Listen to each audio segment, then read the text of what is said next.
have a dream that one day this nation will rise up and live out the true meaning of its creed.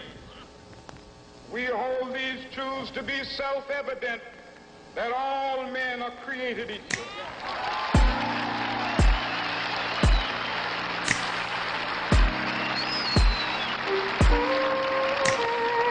I have a dream that one day on the red hills of Georgia,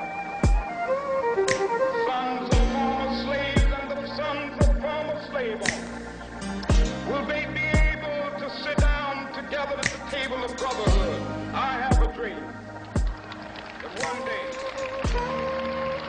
even the state of Mississippi. But 100 years later, we must face the tragic fact that humanity is still not free in a land that devotes time to promoting a message of being all that you can be. Somewhere along the way, we have lost sight of the true meaning of the American creed. We claim to hold these truths to be self-evident, that all men are created equal, that by an existence inevitable, we are endowed with the unalienable right to live a happy life free from oppression. But although many have joined hands at the dinner table, there has been a steady digression and progression fueled by a passion for justice. We cannot wear the title of progressive when people no longer feel the need to be expressive, to put words and power behind a mission that our ancestors went restless for. I will speak from the bottom of my heart and yell from the top of my lungs until I am breathless, if it means that we regain momentum in a movement towards peace that is governed by the relentless I am a descendant of a group of people who, amidst adversity, carried on resiliently despite a tainted history, continued on purposefully, never losing faith in the dream that diversity and equality were possibilities. I am a modern-day testimony of my predecessors' faith. Because of this knowing, I personally choose to evade hate, and our lives begin to end the day that we become silent about the things that matter. And even if the road we tried is battered, we must continue to fight for our right to live harmoniously, or not only is the dream deferred, but it is shattered.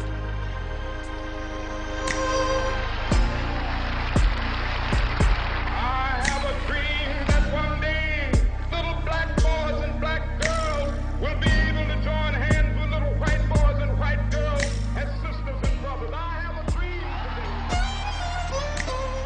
today. We must find it in ourselves to break free from a system that degrades the human being, that dims the light on living a life full of meaning. We can't be afraid to protest that which is unjust. Dollar bill spread the message in God we trust, but who can you really trust when the lust over money precedes the value of a moral Congress? Taxes turning the middle class into the needy, feet in the pockets of the greedy, blinding everyday common folk with false hope, telling them nothing worth having is gonna come easy. And that is true, believe me, but it becomes deceiving when chances are ripped away from men and women before they are even given, and our children's babies and infants are subjected to third world living in a first world prison. We've freed the shackles from our hands and ankles and traded them for chains on our brains and blindfolds, and I can still smell the stench from the remains of burning crosses scattered across the Carolina plains, and I can still hear the ringing from gunshots pounded into the hearts of youth whose life barely got a start in Connecticut. And if you connect the dots, they create a picture reflective of a country whose prerogative is focused on promoting bogus laws. And you see, some say I speak like a rebel, but